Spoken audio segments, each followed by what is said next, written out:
de nuestra fe, para conocer, comprender, amar y vivir nuestra fe a profundidad, dando razón de nuestra fe. Mas yo tengo fe en Jesucristo, su amor existe en mi corazón.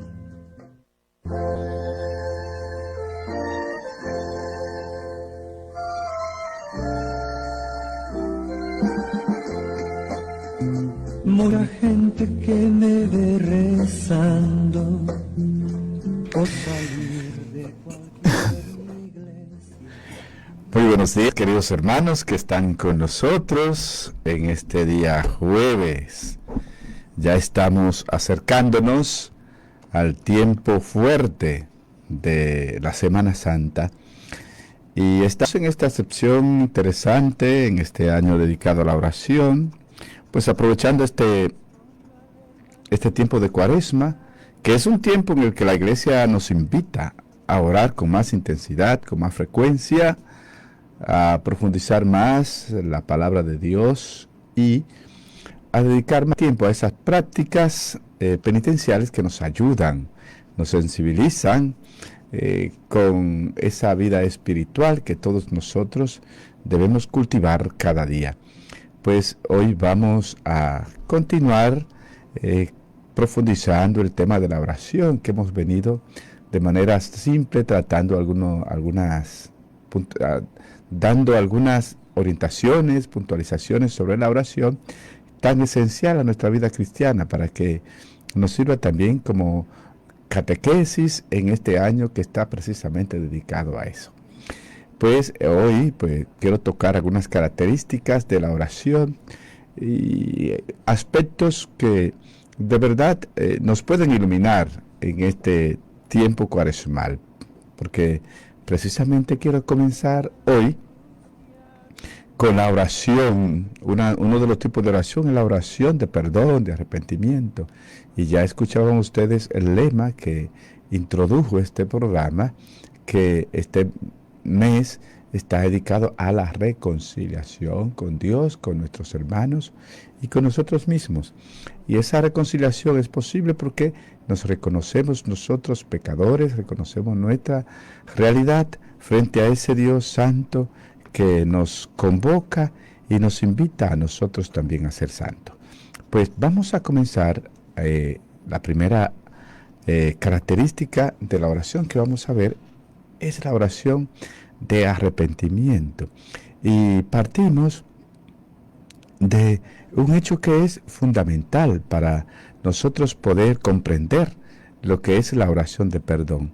Y es quién es Dios y quiénes somos nosotros. Teniendo claro esa realidad, pues vamos a entender mucho más lo que significa pedir perdón. Cuando queremos relacionarnos con Dios, nosotros sabemos muy bien que no podemos pasar por alto nuestra identidad. ¿Quién es Dios? ¿Y quiénes somos nosotros? Esa pregunta es importante. Dios es la santidad, la perfección absoluta, la luz, el poder ilimitado, la majestad infinita. Todos esos atributos nos lo han enseñado en la catequesis y en las enseñanzas que nosotros también hemos recibido en la iglesia, pues nos describen a Dios como ese ser absoluto, ese ser que todo lo tiene, que todo lo puede, ilimitado, ese Dios santo. Mientras que nosotros pues tenemos que presentarnos ante Dios como somos. ¿Y quiénes somos nosotros? Pecadores, es decir, todo lo contrario a lo que es Dios, que es la santidad plena. Esta realidad entonces nos pone en situación difícil para estar en la presencia de Dios. Por eso tenemos que, lo primero que nos toca frente a Dios es reconocer su grandeza y pedir que nos purifique, nos lave, nos haga digno de estar frente a Él. Y esa es la oración de perdón. La oración de perdón es el primer movimiento, entonces, de oración de petición, porque por ahí debemos siempre comenzar. Ustedes ven que la Eucaristía es la oración por excelencia del cristiano y comienza precisamente con un acto de piedad. El ten piedad es lo primero que nosotros hacemos en la misa, pedirle perdón a Dios. Es el comienzo de una oración justa y pura. La humildad confiada nos devuelve a nosotros la luz de la comunión con el Padre, con el Hijo, con el Espíritu Santo y también con nuestros hermanos. Así nos lo enseña el Catecismo de la Iglesia Católica. Es lógico entonces que lo primero que tengamos que plantearnos tenga que ver con esta realidad. ¿Cómo puedo acercarme a Dios, yo que soy un pecador, con todas mis impurezas, todas mis fragilidades, mis tinieblas? ¿Cómo puedo entonces acercarme a Él? ¿Cómo establecer esa relación con Dios? Y el remedio pues nos viene de Dios mismo. El hombre no tiene respuesta a esa pregunta que hemos planteado. Pero Dios, movido por su amor y su poder infinito, nos ha dado un remedio para ese problema. ¿Y cuál es ese problema? Jesús mismo, nuestro remedio, nuestra salvación.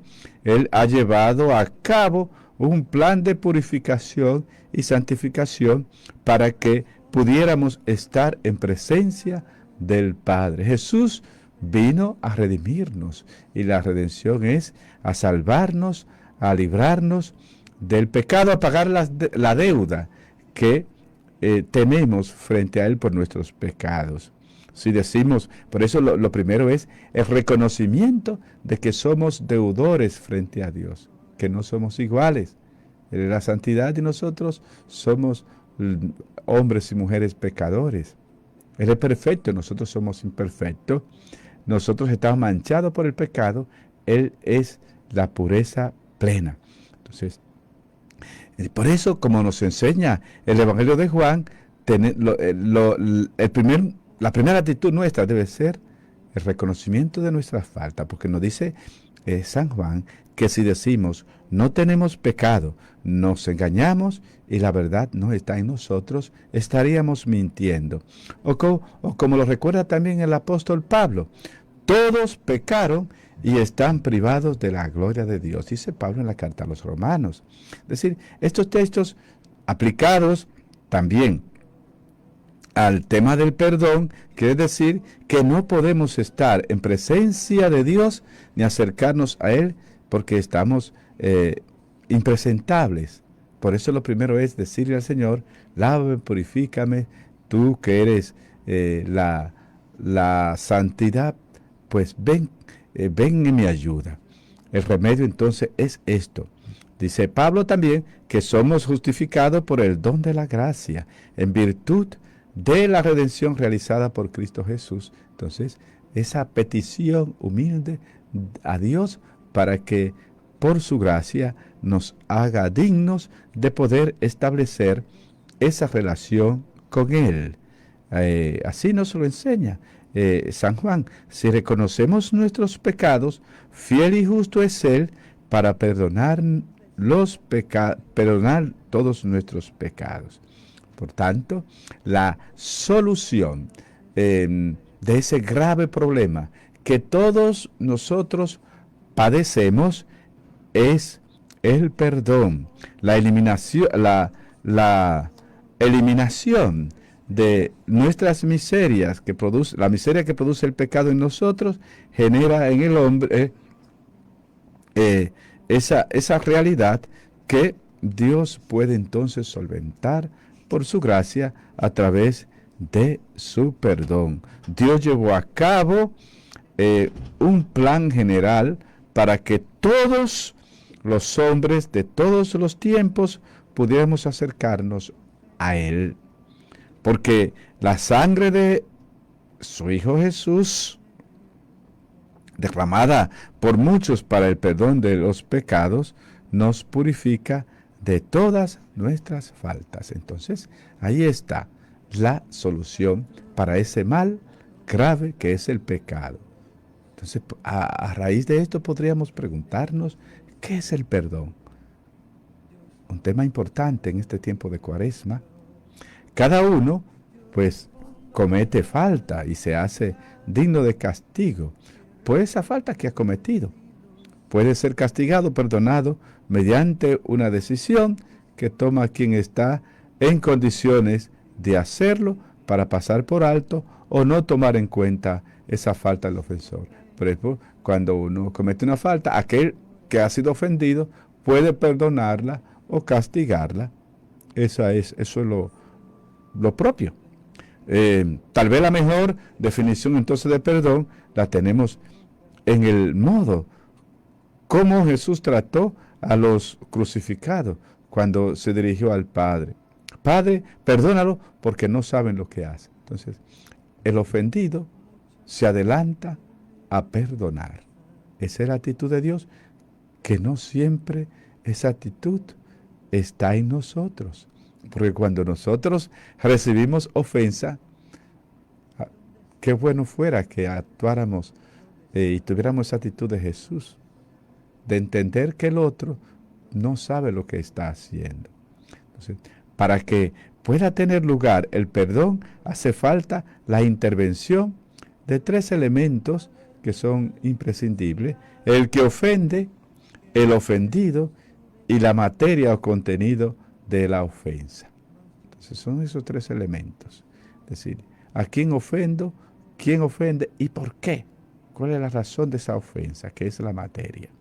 En nuestra situación particular, el que ofende es el hombre pecador, es el que ofende a Dios. Nosotros somos los que ofendemos a Dios. El que es ofendido entonces es Dios. Dios es el ofendido. Y el pecado es la ofensa del hombre a Dios. Genera la ruptura de esa relación entre Dios y el hombre. Esto implica que el hombre deja de recibir todo lo que tiene cuando su relación con Dios es de comunión con el Espíritu Santo. Es decir, cuando esa comunión es buena, recibe todo de Dios. Pero cuando se aparta de Dios, rompe por el pecado, esta comunicación de gracia, de vida, de amor, se fracciona. Y entonces no puede fluir esta gracia que es esencial para nosotros. Si quiere volver a la situación anterior, tiene entonces que dar los pasos necesarios para que el perdón borre las distancias y los obstáculos interpuestos por el pecado. El pecado pone barreras, verja, digamos así, muros entre nosotros y Dios, entre nosotros y nuestros hermanos. Por eso, ante el perdón, ante el pecado, cuando se da esa ruptura, ¿qué es lo que corresponde? Corresponde entonces restablecer esa relación. Y ahí es donde tiene lugar el perdón.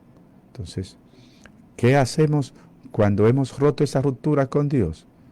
Acercarnos a Él con humildad, como el hijo pródigo o como el publicano en ese momento de oración, y reconocer nuestros pecados. El hijo pródigo dijo: he pecado contra el cielo y contra ti, ya no merezco llamarme hijo tuyo, cuando se acercó a la casa del Padre. Y el publicano, detrás, en el último asiento del templo, se daba golpe en los pechos y solamente decía: Señor, ten misericordia de mí, que soy un pobre pecador. Entonces, esa es la actitud, el volvernos a Dios, restablecer esa relación con Dios. E igualmente, si esa ofensa ha sido contra un hermano y nosotros somos responsables, tenemos que acercarnos también al hermano y decirle: perdóname, me equivoqué. Nos cuesta hacer eso, pero Jesús nos lo enseña. En la cruz, dijo Jesús, perdónalo que no saben lo que hacen. Que no saben lo que hacen. Murió perdonando. Por eso, la más grande expresión de amor es el perdón. Solo el que ama, el que experimenta el amor de Dios, puede perdonar. Pero cuando hacemos esta acción, la acción que más paz nos da, que más nos hace feliz, que más nos libera, es cuando nosotros somos capaces de perdonar. Eso es lo que nos hace más grande frente a Dios y frente a los hermanos. Es lo que muestra mejor la grandeza y la belleza de nuestra alma y nuestro corazón. Vamos a hacer una primera pausa para continuar con este tema.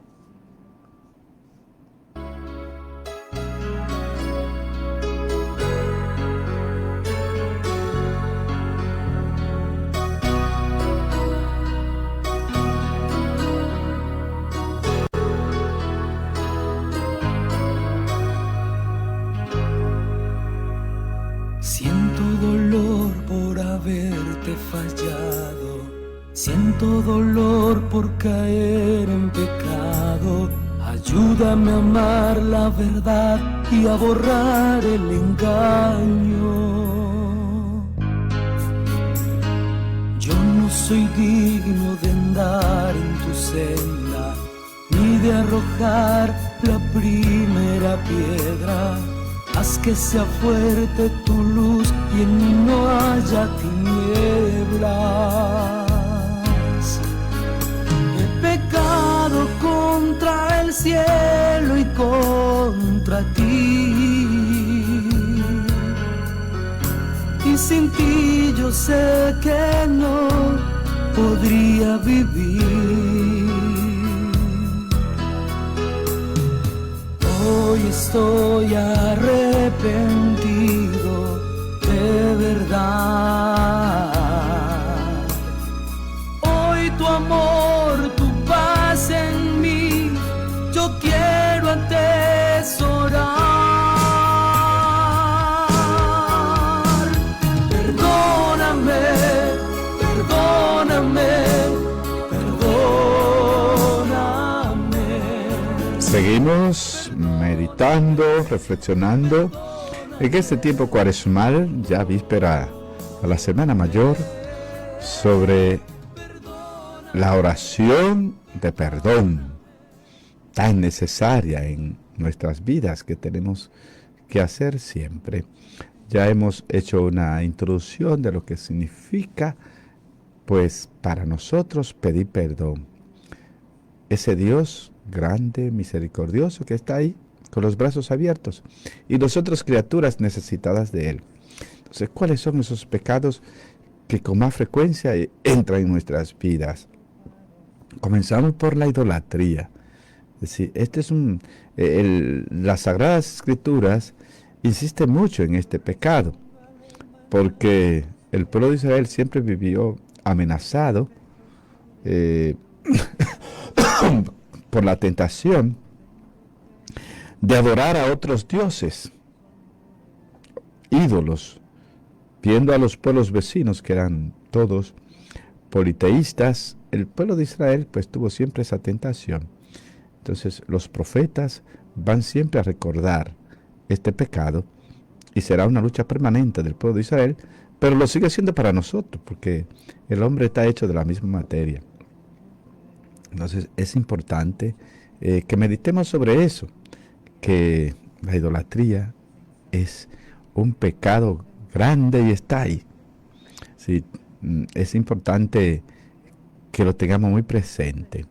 Entonces, hay un primer mandamiento que nos pide amar a Dios sobre todas las cosas. Entonces, en ese sentido podría uno preguntarse, ¿dejo que tenga prioridad en Dios en mí y me posea? ¿Tomo o dejo a Dios según el capricho instantáneo?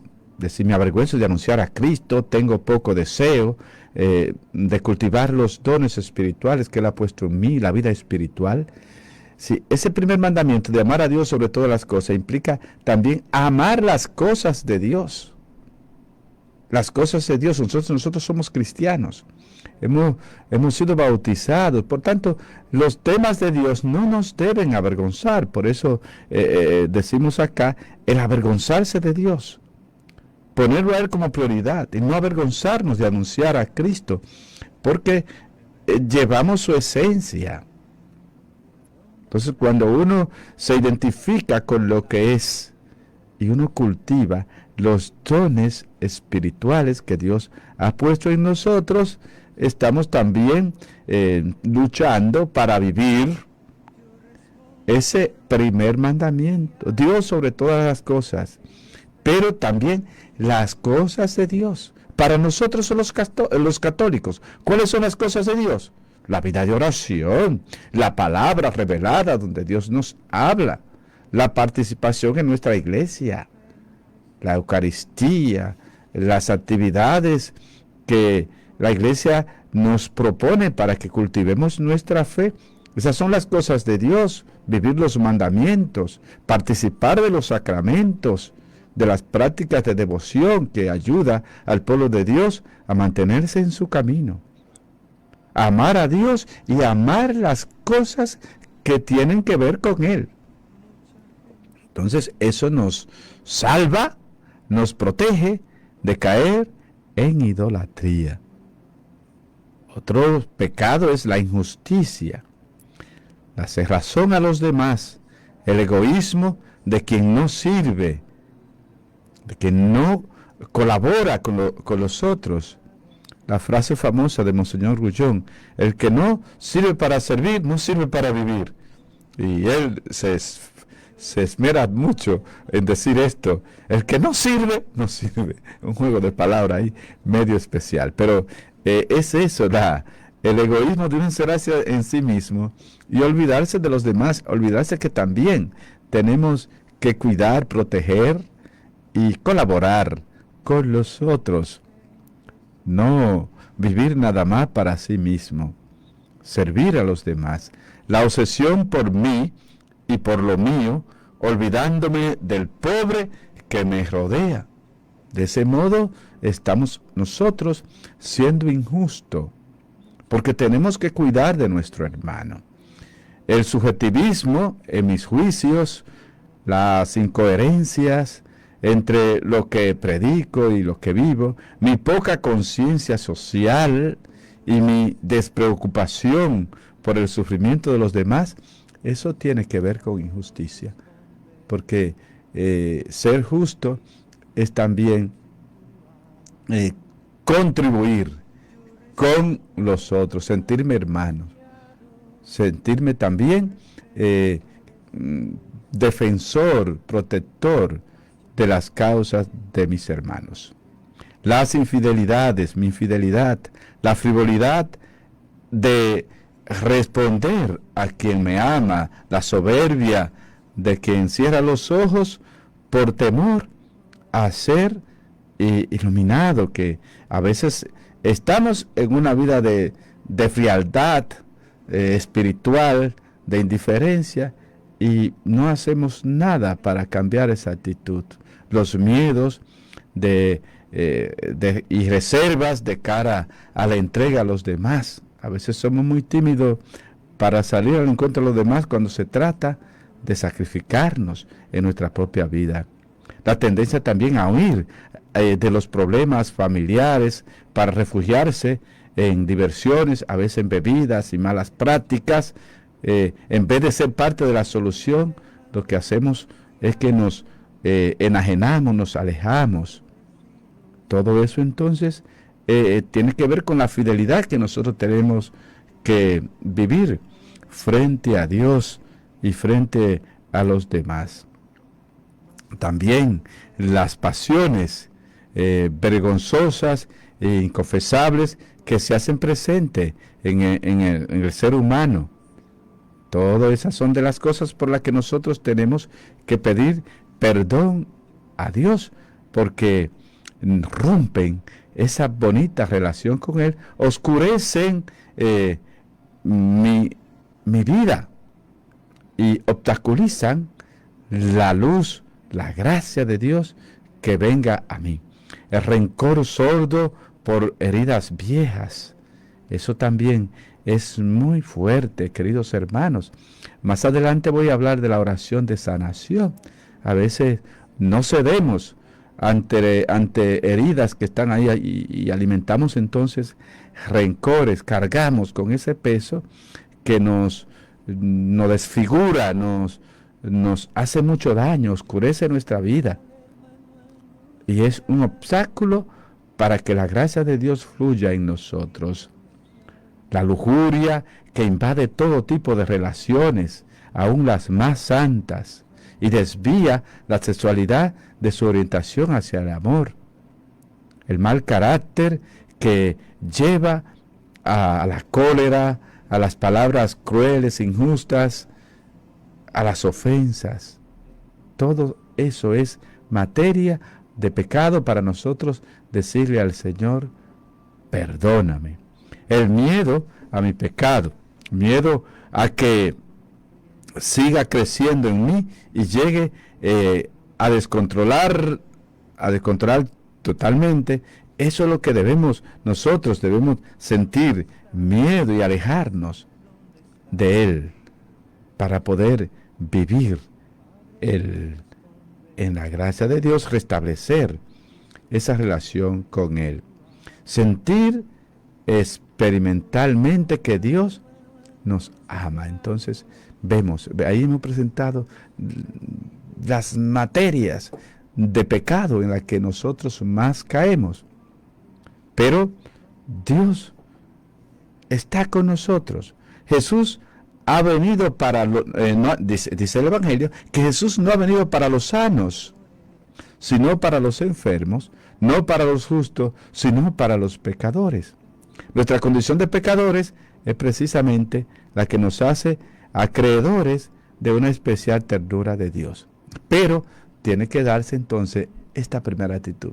Ante todas estas realidades de pecado que he presentado, entonces uno mirarse y verse en cuáles de ellas está, en cuáles debe pedir perdón. Y la Cuaresma es para eso.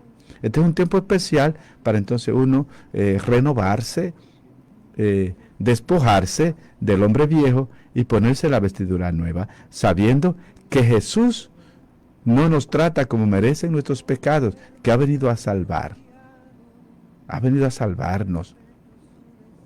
Y que él mismo es el que ha dicho que no necesitan médicos los sanos, sino los enfermos. Sentir experimentalmente que no hay más pecado que el perdonado. Comprender que a los pies de Cristo crucificado podemos nosotros entonces venir y depositar nuestro perdón. Comprender a los pies de Cristo crucificado lo que significa el perdón de los pecados y la fuerza de su misericordia, como lo experimentaron a esos a quienes Jesús llamó y se encontró con ellos en el Evangelio: Zaqueo, Mateo, la mujer adúltera, el que estaba en la cruz.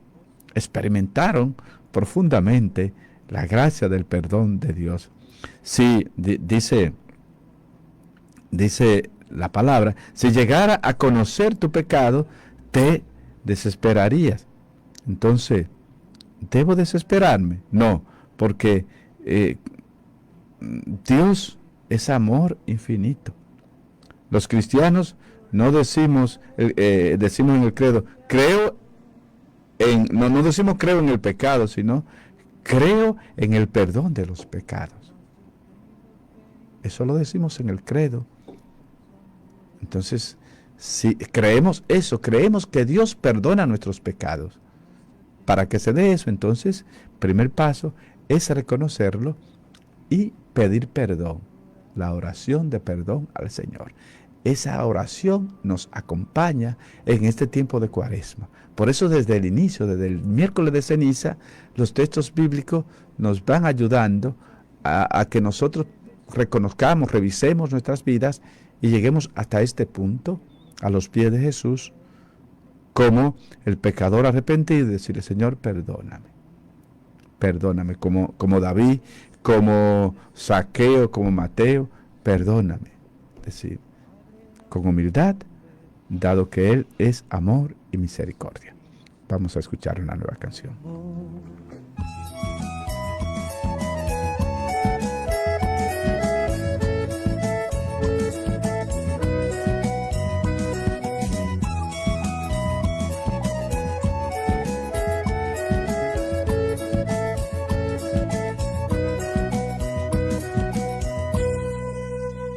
Perdonad nuestros pecados, perdonad nuestros pecados, perdonad nuestros pecados, oh Señor. Vuestro pueblo quiere amar, vuestro pueblo es santo, vuestro pueblo es santo, pero aún es pecador. Vuestro pueblo quiere amar, vuestro pueblo es santo, vuestro pueblo es santo, pero aún es pecador. Ten piedad, oh Señor, piedad, oh Señor, piedad, oh Señor, ten piedad. Ten piedad, oh Señor, piedad, oh Señor, piedad, oh Señor, ten piedad. Perdonad nuestros pecados, perdonad nuestros pecados, perdonad nuestros pecados, oh Señor. Vuestro pueblo quiere amar, vuestro pueblo es santo, vuestro pueblo es santo, pero aún es pecador. Vuestro pueblo quiere amar, vuestro pueblo es santo, vuestro pueblo es santo, pero aún es pecador.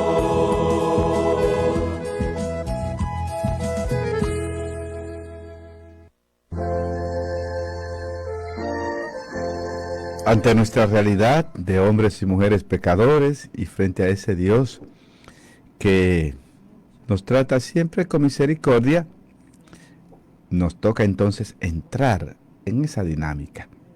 Solo el que se siente en la necesidad continua de perdón, pues lo recibe. Llega a conocer el corazón misericordioso del Padre. El hijo mayor, de aquella famosa parábola que nos presenta Lucas, el que se quedó en casa, que no tuvo la oportunidad de entender cuánto le quería a su padre. Él se quedó ahí viviendo egoístamente. Solo el hijo pródigo llegó a comprenderlo. La experiencia de ser perdonado me lleva entonces a establecer un nuevo tipo de relaciones que ya no se basan en la justicia, sino en la misericordia. Es muy interesante esto. El hijo mayor de aquella parábola de Lucas, el hijo pródigo, su relación estaba basada en la justicia. Y él entendía que él era bueno, que él merecía mejor trato del padre. Entonces por eso sufre cuando el padre, aquel que se ha ido de la casa, le recibe con los brazos abiertos. Desde el punto de vista de su justicia, esa justicia humana, esto era inconcebible, porque a ese que llegó había que castigarlo, había que ser indiferente con él y decirle, bueno que te pasara. Y el padre no lo trató así. Pero tampoco a él el padre lo trató mal, porque él se quedó en la casa disfrutando de todo lo que había en la casa era de él. El que perdió todo y que sufrió fue el que se separó del padre. Es la separación de nosotros con Dios la que acarrea el mal, la infelicidad, la intranquilidad. Pero si estamos con el Padre, pues no hay que desear nada más, pero que ahí es que está el secreto y el misterio, que a veces teniendo nosotros, estando en la casa del Padre, no descubrimos la grandeza, la misericordia de ese Dios que nos ama siempre y que está con nosotros. Y lamentablemente se tiene que dar esto. Entonces cuando el pecado golpea y experimentamos la fragilidad, ahí nos damos cuenta de lo que hemos perdido. Pero es mejor estar siempre en la casa del Padre. No salgamos de la casa del Padre. Mantengamos esa relación fuerte con Él, para que no tengamos que sufrir como este hijo pródigo. y podamos valorar lo que está ahí para nosotros, que no supo valorar el hijo mayor de la parábola. Entonces, de eso se trata. Entonces, esa relación, entrar en la relación de la misericordia, va mucho más allá que esa relación de justicia. Es decir, soy bueno, a mí me deben dar todas las cosas que yo merezco. Esa actitud entonces me hace perder todos mis derechos con relación a los demás y me obliga a establecer con ellos relaciones de misericordia. Es decir, Dios quiere que nosotros establezcamos relaciones de misericordia. Así es que nos trata, más allá de lo que nosotros merecemos, porque si Dios nos tratara como merecen nuestros pecados, ay de nosotros. Gracias a que Él es bueno y no es como nosotros. Y entonces nuestras ofensas nos las perdona y nos devuelve su gracia. Esa es la grandeza de ese Dios amor, que nos perdona todas nuestras faltas, como dice Jesús, yo te perdoné a ti toda aquella deuda porque me lo suplicaste. Esa expresión la dice en aquella parábola en la que le perdona a uno todo y después él va a apretar al otro. No perdona a quien le debía una minucia, una pequeñez. ¿No debías tú también compadecerte de tu compañero del mismo modo que yo me compadecí contigo? Entrar en la dinámica de la misericordia entonces implica eso. Dios me perdona, Dios practica conmigo esa misericordia, yo se la pido, le pido a Él que me perdone, pero me toca también hacer lo mismo con mi hermano que me ha ofendido. Entonces, esa es la dinámica de la misericordia. Bien, pues miren, hay textos que son muy iluminadores para comprender también este tema. Por ejemplo, Pablo nos dice en la carta a los romanos, dice Pablo, Cristo siendo nosotros todavía pecadores, nos amó. Dios se adelanta. Dios se adelanta al perdón. No espera que nosotros,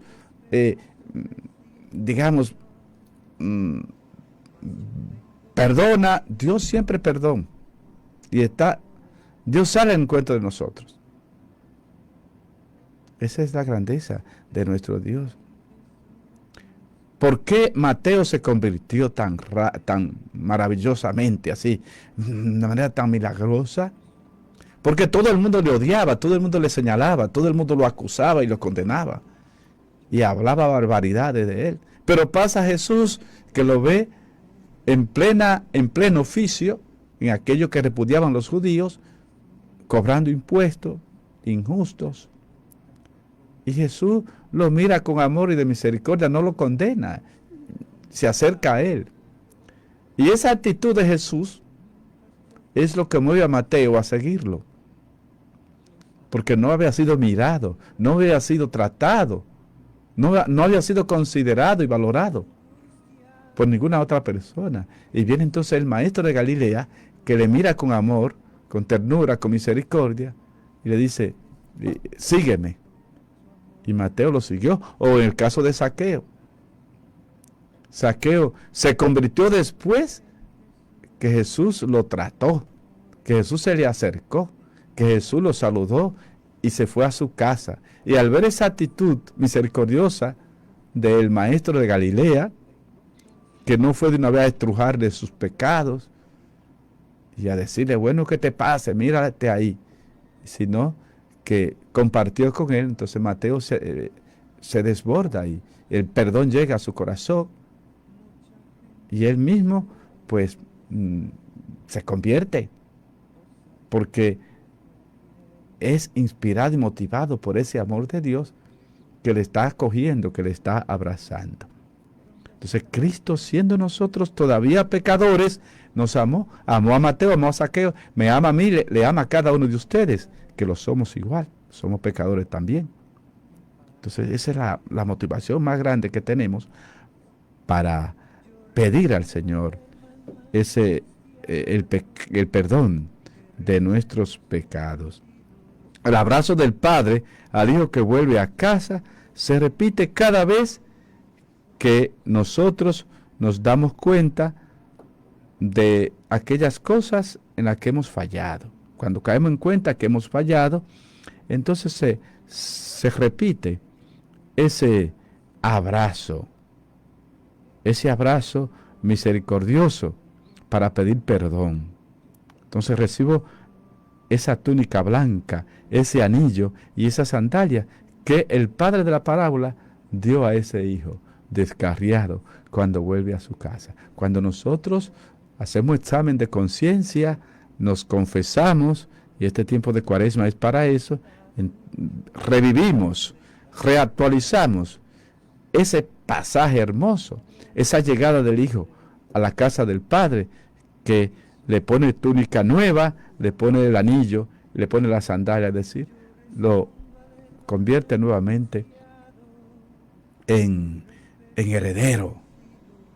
Dice, aquí está tu herencia, está aquí. No se le ha dado a nadie. Está aquí. La herencia del Padre está guardada para cada uno de nosotros.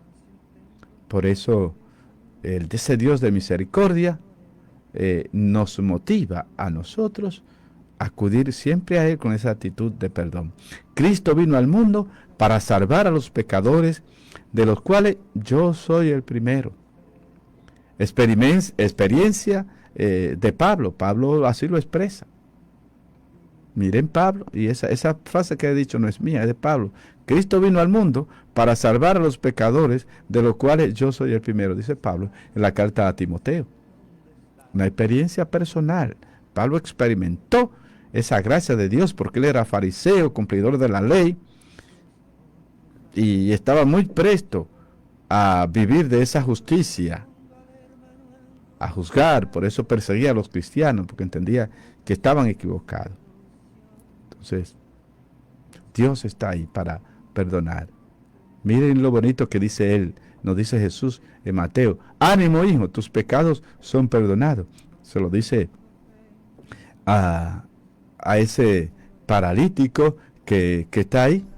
La sanación de Jesús siempre es no solamente la física, sino también la salud espiritual. Solo después de haberle perdonado los pecados al paralítico, el Señor entonces puede curarle de su parálisis.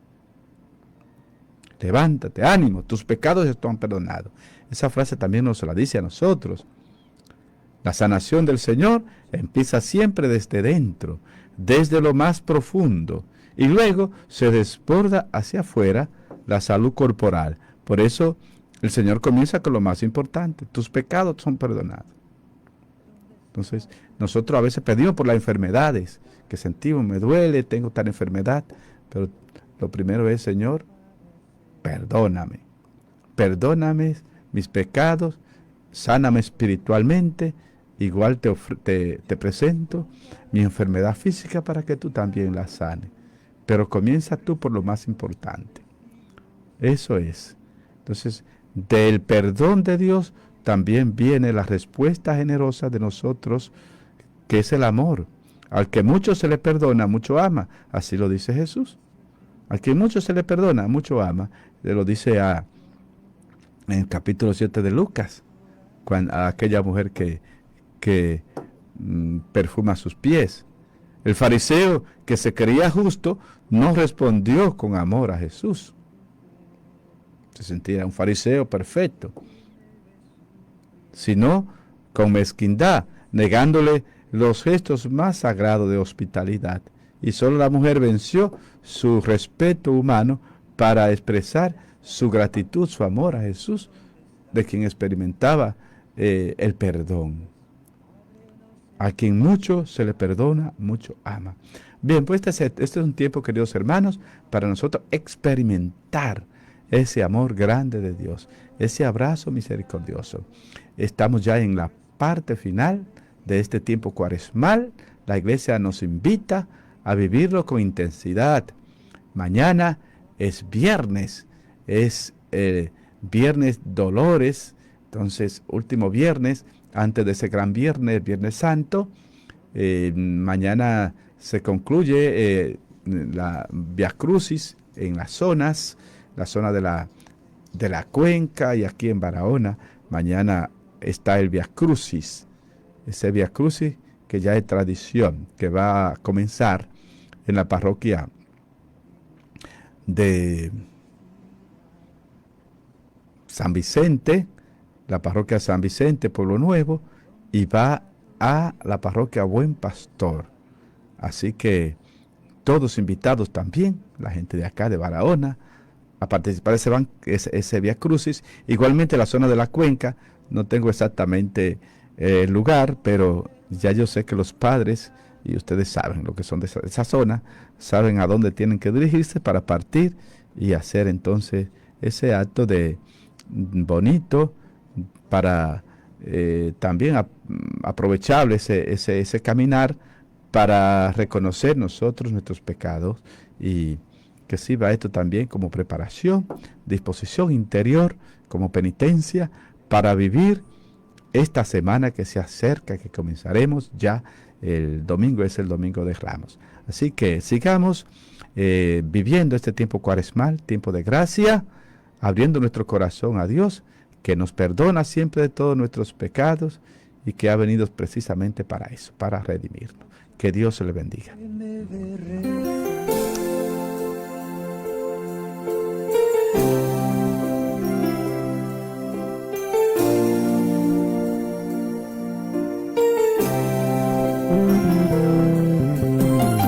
Señor, vengo a pedirte perdón